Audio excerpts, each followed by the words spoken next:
بسم الله الرحمن الرحيم الحمد لله رب العالمين والصلاة والسلام على أشرف الأنبياء والمرسلين سيدنا ونبينا ومولانا محمد وعلى آله وصحبه أجمعين أما بعد.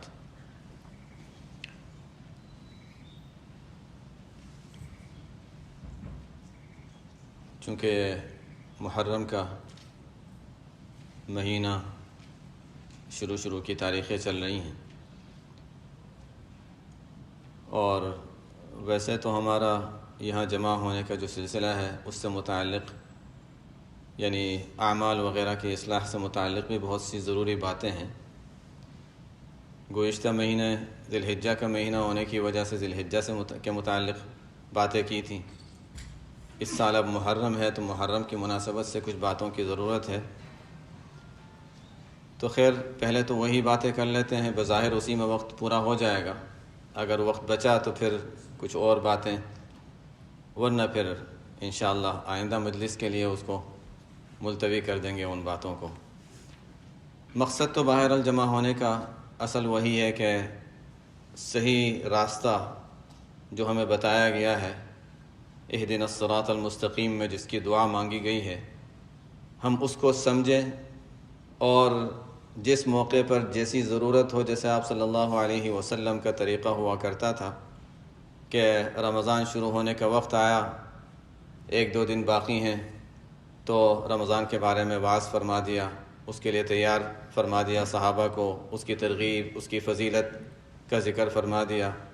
تو یہ بھی ایک سنت ہے کہ موقع کی مناسبت سے، اور ہمارے مشائخ کا بھی الحمدللہ یہی معمول رہا کہ جیسا موقع ہوتا اس مناسبت سے بات کہ ان ایام میں اس سلسلے میں بات کی جائے، ان ایام میں اس سلسلے میں بات کی جائے، ورنہ پھر عمومی باتیں ہوا کرتی تھیں. تو یہ بھی ایک ضرورت ہے، اس لیے کہ محرم کے بارے میں بعض ضروری چیزیں جو ہمارے ذہنوں میں ہونی چاہیے. بعض چیزوں کا تعلق صرف انسان کی معلومات سے اور سوچ سے ہے، بعض کا تعلق انسان کے عمل سے بھی ہے. تو یہ بعض اہم چیزیں ہیں جو ہمارے ذہنوں میں ہونی چاہیے. اب وہی کہ اصل وہی ہے کہ یہ محرم کے سلسلے میں بھی صحیح اور غلط کی بعض جو باتیں ہیں اس کا علم ہو. وہی مقصد کیا ہے؟ مقصد وہی ایک چیز ہم ذہن میں رکھے ہوئے ہیں کہ اہدنا الصراط المستقیم، وہی صراط مستقیم معلوم ہو جائے، کہیں ہم غلطی میں مبتلا نہ ہو جائیں. تو محرم کے سلسلے میں کیا غلط چیزیں جو کبھی کبھی ذہنوں میں آ جاتی ہے اس کو بھی معلوم کر لیں، کیا صحیح چیزیں جو کرنی چاہیے وہ بھی معلوم ہو جائے. اور اس کے علاوہ زندگی کے مختلف مراحل میں جو صحیح اور غلط ہے، اس لیے کہ یہی جو صراط مستقیم جو دنیا میں ہم سیدھے راستے پر چلنے کی دعا مانگتے ہیں اور جس کو قرآن نے سکھایا ہے، اسی کو اگر ہم دیکھیں تو آخرت میں جس کو کہا گیا وَإِن مِّنكُمْ إِلَّا وَارِدُهَا كَانَ عَلَى رَبِّكَ حَتْمًا مَّقْضِيًّا ثُمَّ نُنَجِّي الَّذِينَ اتَّقَوْا وَنَذَرُ الظَّالِمِينَ فِيهَا جِثِيًّا. جو حضرات قرآن کے ترجمے سے واقف ہیں وہ سمجھتے ہیں کہ یہ پل صراط کا ذکر ہے. تو دنیا میں انسان صراط مستقیم پر صحیح طور پر مضبوطی سے، پختگی سے اعمال صالحہ پر جمنے کی کوشش کرتا رہے، چلتا رہے، کوشش کرتا رہے، چلتا رہے. جتنی پختگی سے اعمال صالحہ پر جمے گا اسی پختگی کے ساتھ صراط مستقیم پار کرے گا. وہاں پر تو اور کوئی طاقت کام نہیں آئے گی. وہاں پر جو طاقت کام آئے گی وہ یہی دنیا میں صراط پر کیسے چلے تھے، آخرت میں پل صراط پر ایسے ہی گزرنا ہے. بعض حضرات بجلی کی طرح تیز گزر جائیں گے، پتہ بھی نہیں چلے گا پل صراط سے کب گزرے. وہاں پہنچ کر پوچھیں گے جنت، اچھا جنت آ گئی، یا اللہ ہم نے تو سنا تھا پل صراط ہے، یہ ہے وہ ہے. ہاں وہ جو ہم نے درمیان میں جو وہ حالات دیکھے تھے، وہ باغات میں نظر آئے تھے، وہی تھا جو تمہاری خواہشات پر دنیا میں پردے ڈال دیے تھے، تم لوگوں نے رکاوٹ ڈال دی تھی تو تمہیں وہ عذاب کے اثرات بھی نظر نہیں آئے، وہ باغ کی شکل میں نظر آئے تھے. ابراہیم علیہ السلام کے لیے اگر آگ دنیا میں باغ بن سکتی ہے تو قیامت کے روز پل صراط پر نظر آنے والی دوزخ ان حضرات کے لیے باغ کیسے نہیں بن سکتی.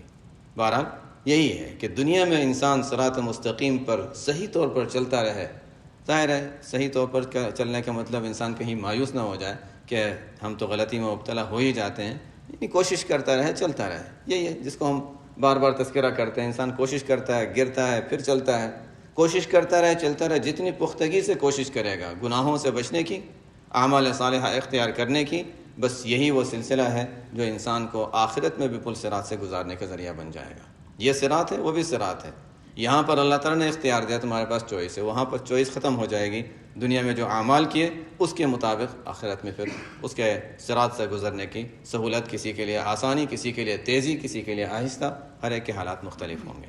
تو یہ تقابل ہے، یہی اصل جس کو میں بتا رہا تھا کہ ہمارا یہ جمع ہونا، یہ ہمارا دینی باتیں سننا، پڑھنا، پورے کا مقصد بس اصل وہی کہ دنیا میں ہم صراط مستقیم پر چلتے رہیں اور آخرت میں پل صراط سے گزر جائیں۔ ظاہر ہے اس کے پیچھے بھی اصل مقصد تو اللہ تعالیٰ کی رضامندی ہے، اللہ تعالیٰ کی رضا ہے، اور ظاہر ہے وہی ہر چیز کی بنیاد ہے۔ کوشش میں بھی اللہ کی رضا ہی مقصود ہے، اور وہاں پر بھی اسی لیے جیسے بعض حضرات جنہوں نے کتابیں پڑھی ہیں، سنی ہیں، تعلیم میں ہیں، بعض ایسے اولیاء کے واقعات، حضرت رابعہ بصریہ رحمۃ اللہ علیہا کے واقعات میں ملتا ہے کہ ایک مرتبہ وہ آگ اور پانی لے کر باہر نکلی۔ کیا ہوا؟ کیونکہ وہ تو عجیب، اللہ تعالیٰ نے ان کو ولایت کا مقام دیا تھا، لیکن تھوڑا سا دماغی، یعنی اتنا اس حد تک تھا کہ یعنی جس کو کہتے ہیں مجذوب کہا جاتا ہے تصوف کی اصطلاح میں، تو اس حالت پر تھی۔ ایک ہاتھ میں پانی تھا، ایک ہاتھ میں آگ۔ کیا بات ہے؟ کہا کہ میں چاہتی ہوں کہ یہ لوگوں نے جو اعمال کی جو کوششیں کر رکھی ہیں، کوئی جنت کے لیے کر رہا ہے، کوئی دوزخ کے ڈر سے کر رہا ہے، یہ دونوں چیزیں ختم ہو جائیں۔ جنت کو آگ لگا دوں، دوزخ کو پانی سے بجھا دوں، جس کو عمل کرنا ہو اللہ کے لیے کرے۔ یہ ان کی سوچ ہے، اپنی جگہ پر ہے۔ یعنی ہمارے سوچ کے لحاظ سے ایک بات ہمارے لیے ایک سبق تو ضرور ہے، لیکن پھر بھی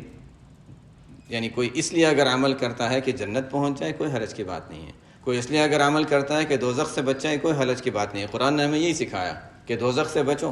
جنت حاصل کرنے کی کوشش کرو۔ ہاں، لیکن بہت اعلیٰ مقام اگر ہے تو وہ یہ ہے کہ اچھا اس لیے کیوں کر رہے ہیں؟ نہ انعام ملنے کے لیے ہم کام کر رہے ہیں، اور نہ پٹائی کے ڈر سے بچنے کے لیے، پٹائی کے ڈر کی وجہ سے کر رہے ہیں، ہم تو کر رہے ہیں صرف اللہ کی رضا کے لیے۔ تو یہ اصل ایک مومن کا مقصد، ایک مسلمان کا ایک مقصد اگر سامنے ہے تو اصل چیز اللہ کی رضا ہے۔ جنت بھی اسی لیے کہ وہ اللہ کی رضا کی جگہ ہے، مظہر رضا جس کو کہتے ہیں، اللہ کی رضا کی جگہ ہے۔ اور دوزخ سے بچنا کیوں ہے؟ اس لیے کہ اللہ کے غضب کی جگہ ہے، اس سے بچنا ہے۔ اصل چیز اللہ کی رضا ہے۔ بہرحال یہی اصل سوچ ہماری ہونی چاہیے ہر عمل میں کہ ہم اللہ تعالیٰ کو راضی کریں، اللہ تعالیٰ کو ناراض کرنے والے اعمال سے بچتے رہیں۔ یہی وہ صراط مستقیم ہے، اس پر انسان چلتا رہے تو انشاءاللہ آخرت کا پل صراط بھی یہی، جیسے دنیا میں انسان نے کوشش کی، یہاں کوشش کام آئے گی، وہاں کوشش کام نہیں آئے گی، وہاں اعمال ہی کام آئیں گے۔ وہ کیا ہے پل صراط؟ باقی اس کی خیر تفصیلات اپنی جگہ۔ تو آج کی مناسبت کے لحاظ سے محرم کے متعلق چند باتیں ہم سمجھ لیتے ہیں کہ یہ محرم میں کیا خاص بعض چیزیں ہیں جو اس مہینے سے متعلق ہیں۔ پہلی بات تو یہ کہ لفظ محرم یہ خود لفظ بتا رہا ہے کہ یہ کوئی خاص ہے۔ اگرچہ مہینوں کے نام پہلے رکھے گئے تھے، اسلام بعد میں آیا، مہینوں کے نام پہلے سے تھے، اسلام سے پہلے کے نام ہیں، لیکن پہلے ہی سے اللہ تعالیٰ نے اس کے لیے ایک نام وہ منتخب فرما دیا جو قیامت تک کے لیے اس کے لیے ایک علامت بن گیا، اس سے کہ نام کا اس کے اوپر ظاہر ہے کہ اس پر ایک اثر ہے۔ تو پہلے سے ہی اس کا نام محرم تھا، یعنی حرمت والا مہینہ، قابل احترام مہینہ۔ تو یہ حرمت والا اور قابل احترام مہینہ ہے، اور احادیث میں آپ صلی اللہ علیہ وسلم نے اس کو اور زیادہ مؤکد فرمایا کہ شہر اللہ المحرم، شہر اللہ المحرم۔ یہ لفظ ہی بتا رہا ہے کہ اچھا اللہ کا مہینہ، مہینے تو تمام اللہ کے ہیں، لیکن جب آپ صلی اللہ علیہ وسلم نے فرمایا کہ شہر اللہ المحرم تو یہ لفظ بتا رہا ہے کہ اچھا یہ اللہ کا مہینہ ہے، اور پھر آپ صلی اللہ علیہ وسلم نے اس کو اس نام کی تاکید فرما دی کہ شہر اللہ۔ پتہ چلا کہ اچھا اللہ کے یہاں بھی اس کا خاص مقام ہے، اس کا خاص احترام ہے۔ بس شروع دور میں تو یہ تھا کہ ابتدائے اسلام میں بھی یہ حکم تھا کہ ان مہینوں میں جو قرآن کریم میں جو 4 مہینے حرمت والے بیان کیے گئے ہیں، ان میں جنگ، قتال وغیرہ ان چیزوں کی، جہاد وغیرہ کی اجازت نہیں تھی۔ بس یہ ہے کہ انسان اس میں امن سے رہے۔ جاہلیت میں بھی اس کا اہتمام کیا جاتا تھا، اسلام میں بھی اس کا حکم تھا۔ ان عدت الشہور عند اللہ 12 شہرا فی کتاب اللہ۔ کہیں کوئی آگے جا کر یہ نہ کہتا کہ اچھا نہیں مہینے 12 تو جاہلیت کا دور تھا، اب یہ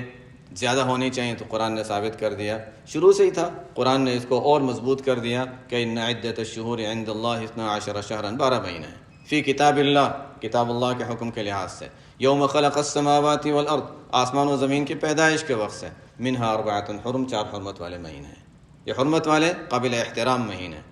ان میں کیا ہے؟ وہی اس کا مطلب یہ کہ کم از کم درجہ یہ ہے کہ یہ حرمت والے ایام اور مہینے جب چلتے ہیں تو انسان اور زیادہ گناہوں سے بچنے کا اہتمام کر لے۔ حرمت والا مہینہ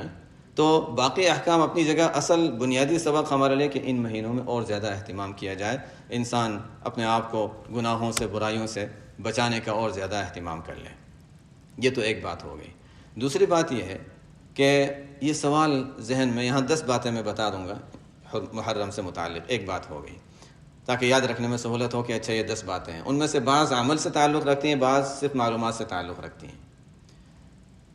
دوسری بات یہ ہے کہ اس مہینے کی کیا خصوصیت ہے، کیوں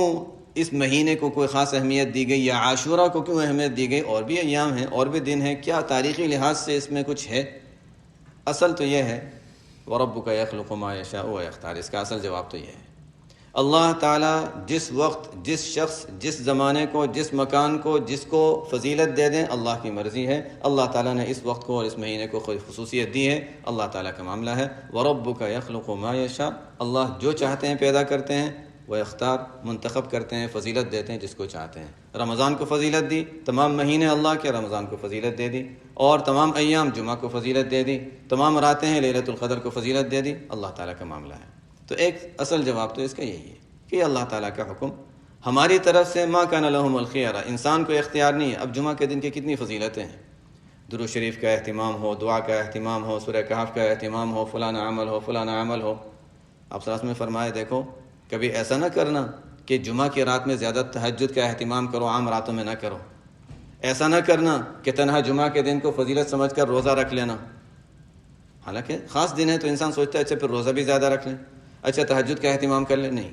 یہ سمجھ کر کہ اس رات میں فضیلت زیادہ ہے تہجد کی، نہیں، یہ غلط ہوگا۔ حالانکہ اس میں کئی چیزوں کی عبادتوں کے لحاظ سے اضافہ ہو رہا ہے، اپنی طرف سے اضافہ کرنے کی اجازت نہیں۔ آپ صلی اللہ علیہ وسلم نے منع فرما دیا کہ تہجد کے لحاظ سے جمعہ کی رات کو زیادہ اہتمام نہ دو، ورنہ کیا ہوگا، اپنی طرف سے دین میں اضافہ کر رہے ہیں۔ دیکھو اسی طرح روزہ رکھنے کے لحاظ سے جمعہ کے دن کا خاص اہتمام نہ کرو، اپنی طرف سے اضافہ ہو جائے گا۔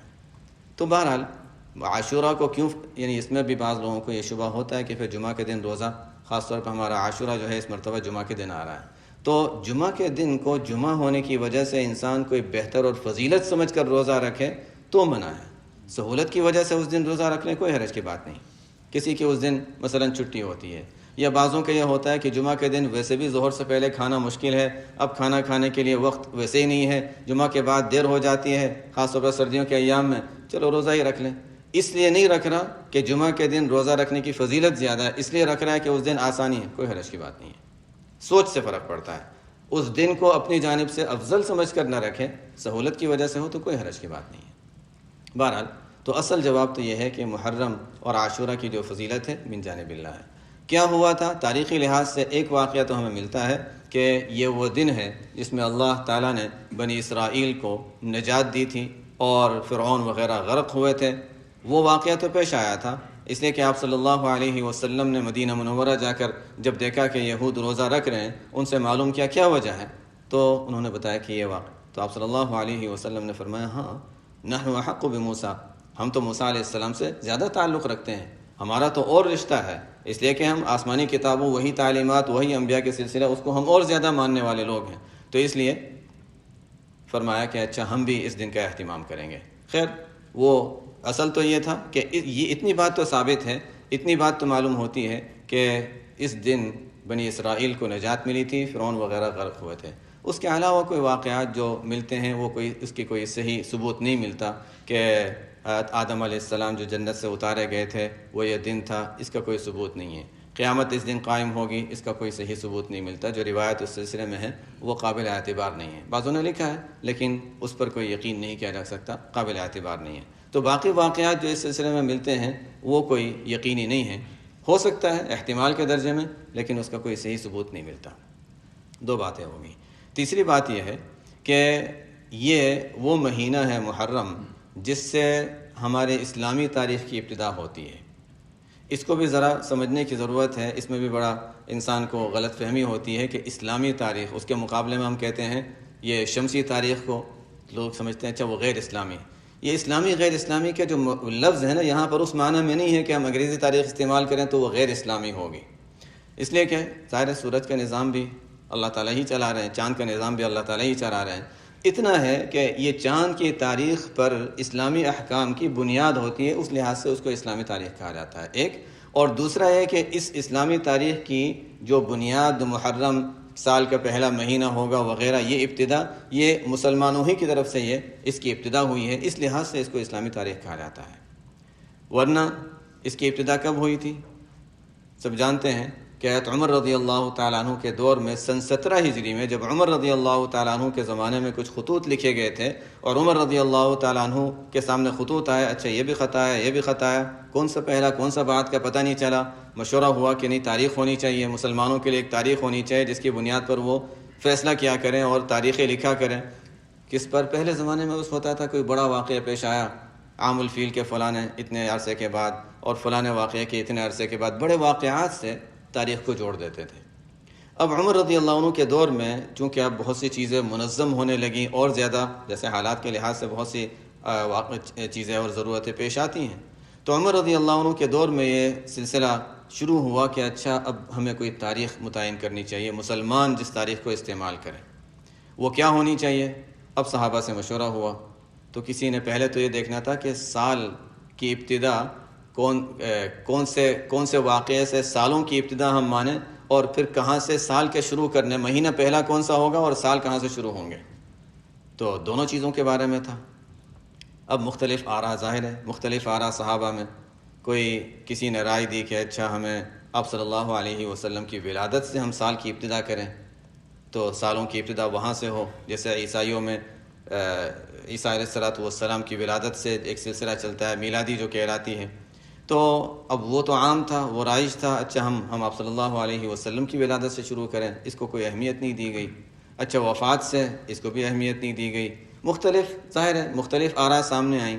یہ طے ہوا کہ سب سے اہم واقعہ جس کے بعد اسلام کو قوت حاصل ہوئی ہے وہ ہجرت ہے، تو ہجرت سے ہمیں سالوں کی ابتدا ماننی چاہیے۔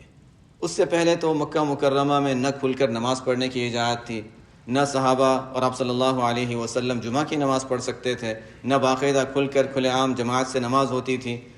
ہجرت یہ ایک ایسا اہم واقعہ ہے، اس کے بعد سے گویا اسلام کو قوت اور غلبہ ملا اور ظاہری شوکت حاصل ہوئی، تو ٹھیک ہے ہجرت سے، تو ہجرت کے اعتبار سے یہ ہجری سال جو کہلاتا ہے اس بنیاد پر، تو ہجرت سے ہم نے سال کی ابتدا کی۔ اب ہجرت سے شروع تو کرنا ہے اور پہلا سال وہاں سے شروع ہوگا، لیکن مہینہ کون سا ہوگا؟ اب اس میں بھی پھر ذرا سا آراء مختلف ہوئیں کہ ربیع الاول ہونا چاہیے۔ آپ صلی اللہ علیہ وسلم نے ہجرت کا فیصلہ فرما دیا تھا ذی الحجہ میں، وہ بیعت عقبہ ثانیہ، تفسیر میں و سیرت کی کتابوں میں واقعات مشہور ہیں کہ بیعت عقبہ ثانیہ کے جو واقعہ پیش آیا تھا، صحابہ جو مدینہ منورہ سے آئے تھے، تقریباً 70 افراد تھے، بیعت کی، آپ صلی اللہ علیہ وسلم سے درخواست کی کہ آپ ہمارے ساتھ تشریف لے آئیں مدینہ منورہ، وہاں ہم آپ کا خیال رکھیں گے، آپ کی نصرت کریں گے، آپ کے لیے ایک مرکز بن جائے گا۔ آپ صلی اللہ علیہ وسلم بہرحال مشاورت اور ظاہر وحی کے انتظار کے بعد آپ صلی اللہ علیہ وسلم نے آخر یہ طے فرما لیا کہ ٹھیک ہے مدینہ منورہ اب ہجرت کا ارادہ فرما لیا تھا، اور صحابہ کو اس کی گویا اشارہ بھی فرما دیا تھا، صحابہ بلکہ جانا بھی شروع ہو گئے تھے مدینہ منورہ۔ تو ذی الحجہ میں گویا کہ یہ ہجرت کا فیصلہ ہو چکا تھا مدینہ منورہ جانے کا۔ اس کے بعد ذی الحجہ ایک ہے بھی اہم مہینہ حج کے اشہر ہونے کے لحاظ سے، حج کی ادائیگی کے اعتبار سے، تو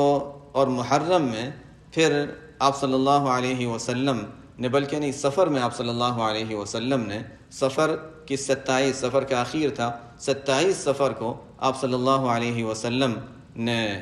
ہجرت شروع فرمائی تھی، یعنی جمعرات کا دن تھا، مکہ مکرمہ سے آپ صلی اللہ علیہ وسلم تشریف لے گئے غار ثور میں، جمعرات کا دن تھا، 27 سفر،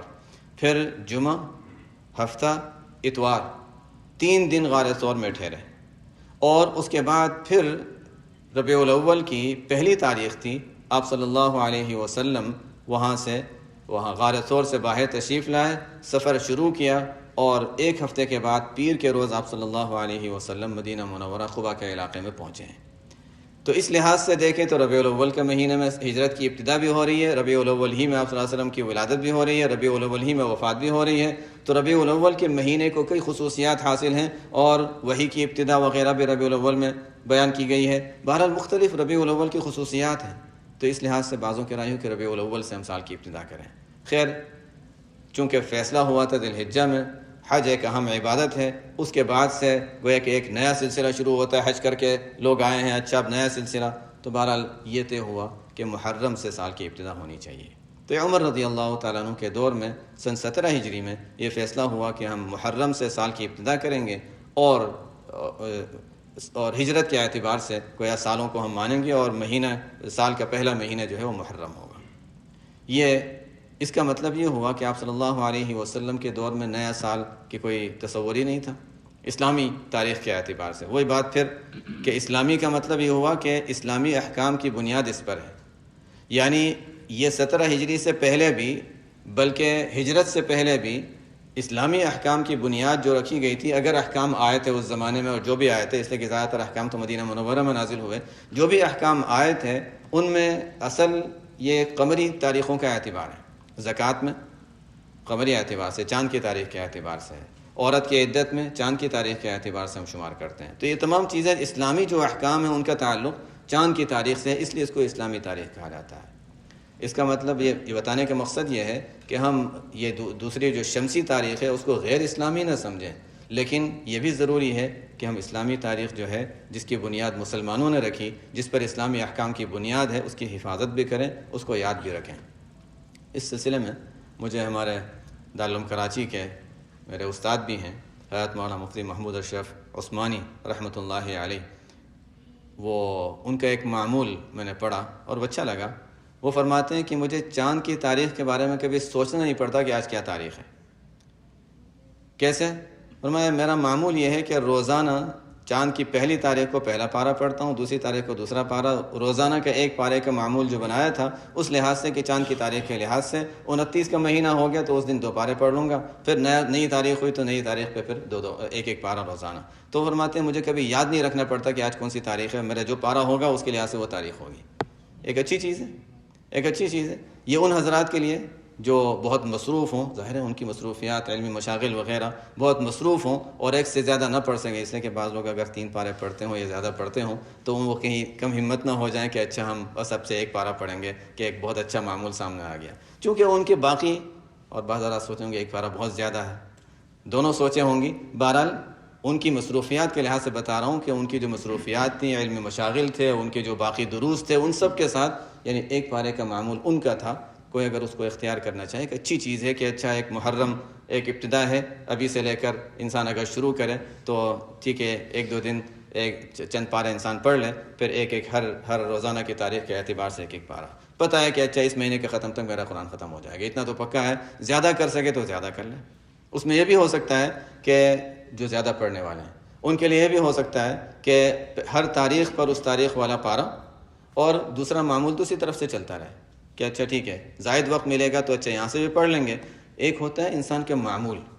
پھر معمول مقرر ہو اس پر عمل کرنا ہی کرنا ہے، پھر مزید وقت ہے، آج وقت زیادہ ہے، اچھا چلو ٹھیک ہے تھوڑا وہاں سے اور بھی پڑھ لیتے ہیں، دوسری طرف سے بھی سلسلہ چلتا رہے اور یہ بھی پڑھتے رہیں، تو یہ نہ ہو کہ اچھا باقی وقت بچا ہے تو اچھا ہم ایک زیادہ پڑھ لیں گے تو پھر ہمارا وہ تاریخ کے لحاظ سے وہ ہمارا حساب غلط ہو جائے گا۔ بہرحال اپنا معمول بھی مقرر کریں اور زائد بھی مقرر کریں۔ جیسے ہمارے مشائخ کے یہاں کبھی کبھی جب ذکر کا سلسلہ ہوتا تھا تو جیسے ہمارے یہاں بھی یہ صبح ذکر ہو گیا، اب عصر کے بعد جو ذکر کا سلسلہ ہوگا تو بعض حضرات کو یہ خیال ہوتا ہے کہ ذکر تو ہمارا پورا ہو گیا، اب زائد ذکر، تو اس زائد ذکر میں چونکہ معمول تو ایک مقرر ہے جو انسان کرتا ہے، اس معمول سے زائد جتنا بھی کر لے وہ معمول کے طور پر نہیں کر رہے ہیں، اس لیے کہ بعضوں کو یہ شبہ ہوتا ہے کہ اب معمول سے زیادہ کیا تو روزانہ معمولات کی پابندی میں وہ بھی آ جائے گا۔ نہیں، زائد جتنا کر لیں، ایک آپ نے مقرر کر لیا کہ یہ حصہ میرا ہے، اچھا اتنا حصہ روزانہ کرنا ہی کرنا ہے، زائد جتنا بھی انسان کرتا رہے پھر اس کو اپنے معمول کے طور پر مقرر نہ کرے، البتہ ایک زائد عبادت کے طور پر اختیار، اس کو جب چاہے جب موقع مل جائے اس پر عمل کر لے۔ اب بہرحال اس کے بعد یہ 3 باتیں تو ہو گئیں۔ چوتھی بات یہ ہے کہ اچھا سال کی ابتدا کی کوئی دعا بھی ہے، چونکہ یہ بات آ گئی کہ آپ صلی اللہ علیہ وسلم کے دور میں نہ سال کی ابتدا انتہا اس کا کوئی تصور تھا ہی نہیں، یہ تو عمر رضی اللہ عنہ کے دور میں ہوا۔ البتہ حافظ ابن حجر رحمۃ اللہ علیہ نے یہ بات نقل فرمائی ہے کہ صحابہ رضی اللہ صحیح سند سے کہ صحابہ کرام رضی اللہ تعالیٰ عنہم کا معمول یہ تھا کہ سال کی ابتدا انتہا پر یہ دعا پڑھتے اور ایک دوسرے کو سکھاتے تھے اور اس دعا کا اہتمام فرماتے تھے، اور یہ قریب قریب اسی طرح کی دعا ہے جیسے مہینے کے شروع میں آپ صلی اللہ علیہ وسلم سے منقول ہے، تو تقریباً وہی دعا ہے، وہی اللہم، جیسے چاند دیکھنے کی دعا اللہم احلہ علینا بالامن والایمان آتا ہے، یہاں پر جو سال کی ابتدا کی جو دعا صحابہ سے منقول ہے اللہم ادخلہ علینا بالامن والایمان والسلامۃ والاسلام وجوار من الشیطان ورضوان من الرحمن، یہ 6 باتیں مانگی گئی ہیں۔ اللہم ادخلہ علینا بالامن والایمان، اے اللہ یہ نیا سال، یہ نیا مہینہ اور نیا سال جو شروع ہوا ہے ہمارے لیے ہر طرح کی امن اس میں رہے، امن اور ایمان پر ہم جمے رہیں، بالامن والایمان، ایک ظاہری عافیت اور ایک دل کی عافیت، بالامن والایمان۔ یہاں پر دوسری چیز بھی والسلامتی والاسلام، لفظی مناسبت بھی، اور سلامتی ہر طرح کے آفات سے، بلیات سے، ہر طرح کے فتنوں سے، بے دینی سے سلامتی، اور امراض سے سلامتی، اور والاسلام، اور اسلام پر عمل، تو وہی دین بھی اور دنیا بھی، دونوں چیزیں ساتھ ساتھ مانگی جا رہی ہیں۔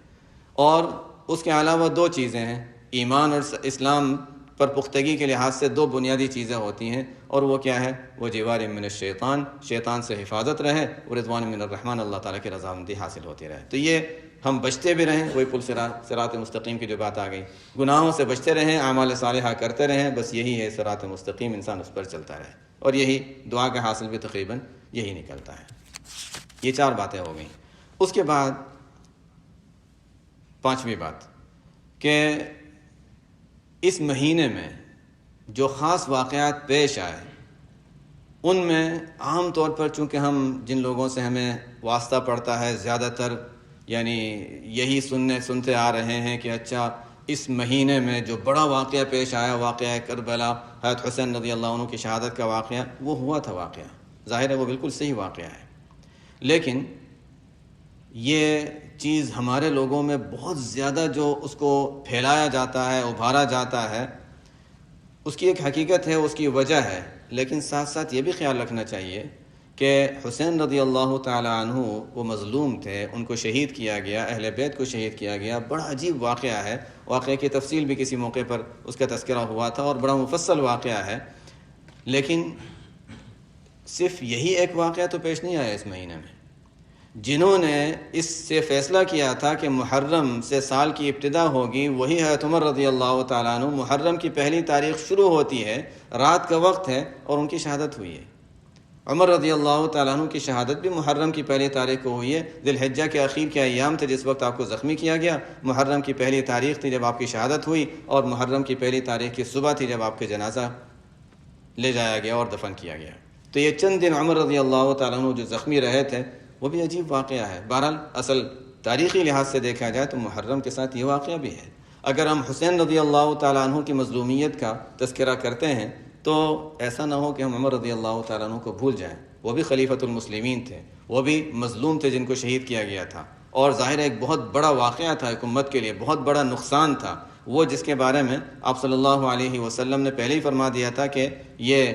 اگر میرے بعد کوئی نبی ہوتا تو عمر ہوتے، اور یہ تھا کہ حضرت حذیفہ بن یمان رضی اللہ تعالیٰ عنہ نے جو آپ صلی اللہ علیہ وسلم کے راز کی باتیں جانتے تھے، انہوں نے فرمایا تھا کہ فتنوں پر رکاوٹ کے لیے اللہ تعالیٰ نے ایک دروازہ رکھا ہوا ہے، جب تک وہ دروازہ موجود ہے تو وہ فتنوں سے رکاوٹ ہے، لیکن یہ دروازہ توڑ دیا جائے گا۔ عمر رضی اللہ عنہ نے پوچھا کہ توڑا جائے گا یا کھولا جائے گا یا توڑا جائے گا؟ وہ عمر رضی اللہ عنہ کی شہادت تھی، وہ بھی جانتے تھے، حذیفہ رضی اللہ عنہ بھی جانتے تھے کہ عمر رضی اللہ تعالیٰ عنہ تھے کہ ان کو شہید کیا جائے گا۔ ان کی شہادت کے بعد جو فتنوں کا دور شروع ہوا وہ بھی بڑا عجیب تھا۔ تو ظاہر ہے ان کا واقعہ بھی مسلمانوں کے لیے کوئی کم واقعہ نہیں ہے، ان کی شہادت بھی، لیکن عام طور پر اس کی طرف کوئی دھیان نہیں ہوتا۔ اس کی وجہ کیا ہے؟ وہی کہ ہم لوگوں کا یہ یعنی جو لوگ شور مچاتے ہیں زیادہ اور تذکرہ کرتے ہیں تو وہی کہ حسین رضی اللہ تعالیٰ عنہ کا تذکرہ زیادہ کیا جاتا ہے، جس میں باقی لوگوں کے تذکرے دب جاتے ہیں۔ حسن رضی اللہ عنہ کو بھی شہید کیا گیا تھا، ان کو بھی زہر دیا گیا تھا، اور بھی حضرات اہل بیت تھے۔ یہ اصل کے لحاظ سے یہ شیعوں سے ہمیں یہ بات آئی ہے۔ ایک تو امام حسین، پھر علیہ السلام، پھر محرم میں ان کے خاص تذکرہ ضروری کرنا، یہ سب چیزیں ہم میں بہت سی چیزیں، چونکہ ہمارا ہندوستان پاکستان سے تعلق رہا ہے تو اس لیے بہت سی چیزیں ہم لوگوں میں یہ وہاں سے آئی ہیں، اس کا بھی خیال رکھنے کی ضرورت ہے۔ یہ انسان کو معلوم نہیں ہوتا اور انسان کے ذہن میں یہ بات ہوتی ہے، تو بہرحال اور پھر اس مناسبت سے پھر ان لوگوں میں جو کچھ خرافات ہیں ہمارے اندر بہت سی وہ چیزیں بھی آ گئیں کہ اچھا وہ اس مہینے میں یہ سمجھتے ہیں کہ ایسا ہونا چاہیے، ایسا ہونا چاہیے، تو ہمارے اندر اس طرح کی چیزیں آتی ہیں۔ بہرحال یہ ایک تاریخی لحاظ سے دیکھیں تو عمر رضی اللہ تعالیٰ عنہ کی شہادت بھی اسی مہینے میں ہے، اور حضرت حسین رضی اللہ عنہ کی شہادت بھی اسی مہینے۔ واقعات دونوں کے مفصل ہیں، اور خاص طور پہ حسین رضی اللہ عنہ کے واقعات بہت ہی عجیب ہے، اور واقعی یعنی ایسا ہے کہ انسان کو واقعی اس پہ بڑی تکلیف ہوتی ہے، رنج اور غم بھی اپنی جگہ، لیکن آگے والی بات یہ ہے کہ اچھا ہم کیا کرتے ہیں اس کے لیے، ہم غم کا اظہار کیوں کریں اور کس طرح کریں، اور یعنی کیا اس کا طریقہ ہے، اسلام ہمیں کیا سکھاتا ہے۔ یہ چھٹی بات ہے۔ حضرت عمر رضی اللہ عنہ کی شہادت پانچویں بات، حسین رضی اللہ عنہ کی شہادت چھٹی بات، ساتویں بات یہ ہے کہ اچھا ہمیں کیا کرنا ہے جب ان حضرات کے ساتھ یہ ہوا تھا، ہم کیا کریں۔ ایک مرتبہ شیخ الحدیث مولانا زکریا رحمۃ اللہ علیہ انہوں نے اپنے متعلقین سے یہ پوچھا کہ اس مہینے میں جو اہل بیت کے ساتھ جو کچھ ہوا تھا، آپ حضرات میں سے کسی نے اہل بیت کو ایصال ثواب کیا؟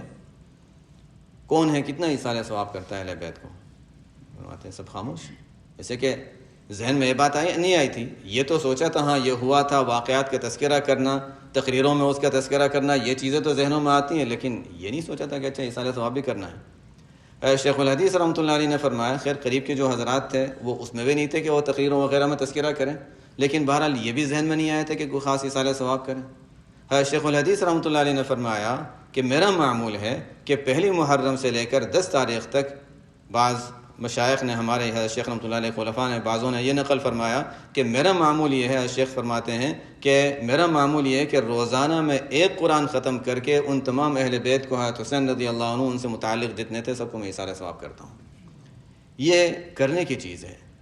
چونکہ اس میں محنت ہے، مشقت ہے، کون بیٹھے، کون قرآن پڑھے، اتنی تکلیف کون اٹھائے، تو بس ہم تذکرہ کرنا چاہتے ہیں اور سننا چاہتے ہیں، اور اس میں ظاہر ہے کہ ان چیزوں میں پڑھ کر ہم اصل چیز سے غافل ہو جاتے ہیں۔ یہ بھی وہ چیزیں ہیں جو ہماری سوچ کو درست کرتی ہیں، ہمارے مشائخ کے معمولات، کہ یہ محبت کی بات ہے کہ ان کے لیے اتنا وقت لگانا اور پھر ایصال ثواب کرنا۔ ہم کم از کم کچھ تو کر سکتے ہیں، چند مرتبہ سورہ اخلاص پڑھ لیں، سورہ یاسین پڑھ لیں، جو شہید ہوئے تھے ان پر جو ظلم ہوا تھا ان کو بھی ایصال ثواب کریں، ان کو بھی ثواب پہنچائیں، اور جو بیچارے شہید نہیں ہوئے تھے ان پر کیا گزری تھی، جو واپس گئے تھے وہاں سے، جنہوں نے اپنے پورے خاندان کو خون میں لت پت ہوتے ہوئے دیکھا اور پھر وہاں سے واپس گئے، ان پر کیا گزری تھی، ان کو باقی زندگی انہوں نے کیسے گزاری ہوگی، اور کیا ان پر گھر کا ایک فرد چلا جاتا ہے اور طبی موت مر جاتا ہے، اس پر کیا غم ہوتا ہے۔ تو یہ مظلومیت کے ساتھ اس طریقے سے کتنی لمبی جنگ لڑی گئی، کس طریقے سے کوشش کی گئی، اور کیا کیا واقعات پیش آئے، تو ظاہر ہے کہ ان حضرات، وہ بچے جنہوں نے وہ حالات دیکھے تھے، جن عورتوں نے یہ حالات دیکھے تھے، ان پر کیا گزری ہوگی۔ جو چلے گئے وہ تو جنت میں پہنچے، جو باقی رہے وہ کن تکلیفوں سے گزرے ہوں گے۔ تو بہرحال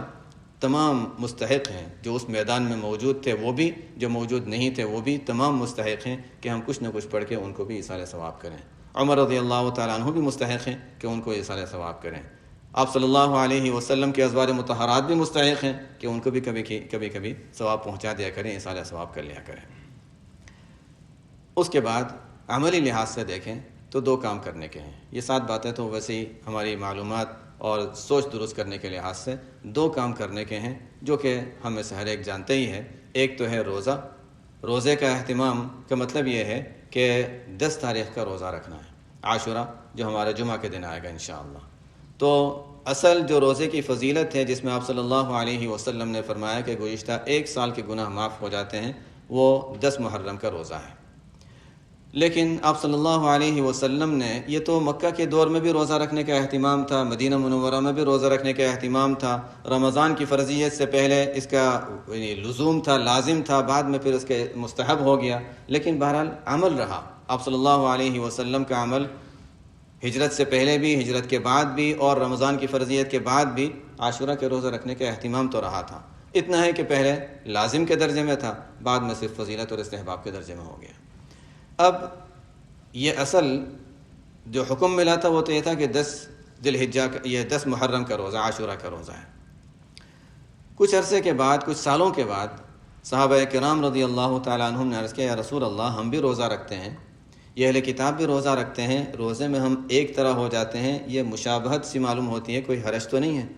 آپ صلی اللہ علیہ وسلم نے فرمایا کہ ہاں، لئن بقیت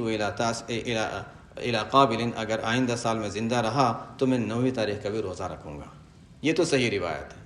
اس خواہش کا اظہار فرمایا آپ صلی اللہ علیہ وسلم نے۔ اور مسند احمد کی روایت ہے، جو اس درجے کی روایت تو نہیں ہے لیکن بہرحال وہ بھی روایت ہے مسند احمد میں، یہ صحیح روایت ہے کہ 9ویں تاریخ کا روزہ رکھوں گا۔ اسی لیے بعض حضرات کہتے ہیں بس 9 اور 10 ہی ہے، 9 اور 10 ہی ہے، اس لیے کہ وہ صحیح روایت ہے۔ اور مسند احمد میں روایت ہے جس کی سند میں کچھ ضعف ہے، روایت معتبر ہے، تو اس میں روایت یہ ہے کہ آپ صلی اللہ علیہ وسلم نے فرمایا کہ جو 10ویں تاریخ کا روزہ رکھنا چاہے تو 9ویں کا رکھ لے یا 11ویں کے ساتھ رکھ لے۔ اس کا مطلب یہ ہوا کہ اصل فضیلت تو 10 کی ہے، اور مشابہت سے، غیروں کی مشابہت سے بچنے کے لیے 9ویں تاریخ کا روزہ ساتھ رکھ لیا جائے تو اچھا ہے، اس سے بچ جائیں گے۔ اور اگر 9ویں تاریخ کا روزہ رکھنا مشکل ہو تو 10ویں کے بعد 11ویں کے ساتھ رکھ لیں، 2 روزے ساتھ ہو جائیں گے۔ سب سے اعلیٰ درجہ یہ ہے کہ تینوں روزے رکھ لیں، تو اس میں ایک اور فضیلت یہ حاصل ہو جائے گی کہ آپ صلی اللہ علیہ وسلم ہر مہینے کے 3 دن روزہ رکھا کرتے تھے، وہ سنت بھی ادا ہو جائے گی۔ وہ پورے مہینے میں کہیں بھی 3 دن انسان روزے رکھ لے، چاہے شروع میں، اخیر میں، درمیان میں، ایام بیض میں 3 روزے کہیں بھی رکھ لے تو وہ 3 روزے جو مہینے کے ہوتے ہیں اس کی فضیلت حاصل ہو جاتی ہے۔ تو اگر کوئی 9، 10، 11 تینوں روزہ رکھ لے اعلیٰ درجہ ہے، 9 اور 10 رکھ لیں، 10 اور 11 رکھ لیں، یا اگر نہیں رکھ سکتا 2 روزے یا 3 روزے تو 1 روزہ رکھنے میں بھی کوئی حرج کی بات نہیں ہے، فضیلت حاصل ہو جائے گی۔ بعض حضرات سے سمجھتے ہیں کہ نہیں 1 روزہ رکھنا منع ہے، مکروہ ہے۔ نہیں، مشابہت آپ صلی اللہ علیہ وسلم کے دور میں تھی، اس لیے کہ اس وقت یہود بھی روزہ رکھتے تھے، اب وہ مشابہت بھی نہیں رہی، لیکن پھر بھی ہم یہ کہیں گے بہتر یہ ہے کہ 10ویں کے ساتھ 9ویں یا 11ویں کا روزہ کم از کم انسان رکھ لے۔ نہیں رکھ سکتا تو 1 روزہ تو رکھ ہی لے، وہ فضیلت تو حاصل ہو ہی جائے گی 1 سال کے گناہوں کی معافی کی۔ آخری بات یعنی 9ویں بات، عمل کے لحاظ سے 2 باتیں تھیں، ایک روزہ اور دوسری چیز ہے کہ آپ صلی اللہ علیہ وسلم نے فرمایا، مختلف روایت کے مختلف الفاظ اس سلسلے میں ملتے ہیں، من وسع علی عیالہ یوم عاشوراء، بعض روایتوں میں فی النفقۃ یوم عاشوراء وسع اللہ علیہ سائر سنتہ، او کما قال رسول اللہ صلی اللہ علیہ وسلم۔ جو شخص اپنے اہل و عیال پر وسعت کرے 10 محرم عاشوراء والے دن، اللہ تعالیٰ وسع اللہ علیہ، اللہ تعالیٰ پورا سال اس پر وسعت فرماتے رہیں گے۔ ایک ترغیب ہے، اس کی ایک گویا کہ ترغیبی انداز سے آپ صلی اللہ علیہ وسلم نے فرمایا، اور روایت سند کے اعتبار سے بھی معتبر ہے، کئی حضرات سے یہ روایت منقول ہے، مختلف سندوں سے منقول ہے، اور بہت سے تابعین وغیرہ حضرات فرماتے ہیں، سفیان رحمۃ اللہ علیہ وغیرہ، انا جربنا، ہم نے تجربہ کیا اور ایسا ہی پایا کہ واقعتاً اس سے وسعت ہوتی ہے۔ تو یہ ایک مستحب عمل ہے اور اس کی آپ صلی اللہ علیہ وسلم نے ترغیب دی ہے۔ اب اس میں بھی کبھی کبھی ایسا ہوتا ہے کہ کوئی کام ہے جو شروع دور میں تو بہت اچھا ہے، لیکن آہستہ آہستہ اس میں اور چیزیں جڑنی شروع ہو جاتی ہیں۔ ہمارا شیخ الحدیث رحمۃ اللہ علیہ، انہوں نے دیکھا کہ اچھا اب خاندان کے افراد تو قریب میں رہے نہیں، تو فرمایا کہ اچھا اب کس کو دیں گے، وسع علی عیالہ پر عمل تو کرنا ہے، ان حضرات کا یہ تھا کہ حدیث پر عمل کرنا ہے، تو قریب کے جو متعلقین خدام وغیرہ ہوتے تھے ان کو کچھ نہ کچھ دے دیا کرتے تھے، بعض قریب کے طلبہ ہوا کرتے تھے ان کو دے دیا کرتے تھے۔ اسی مناسبت سے ہمارے حضرت رحمۃ اللہ علیہ کے بھی معمول تھا شروع میں کہ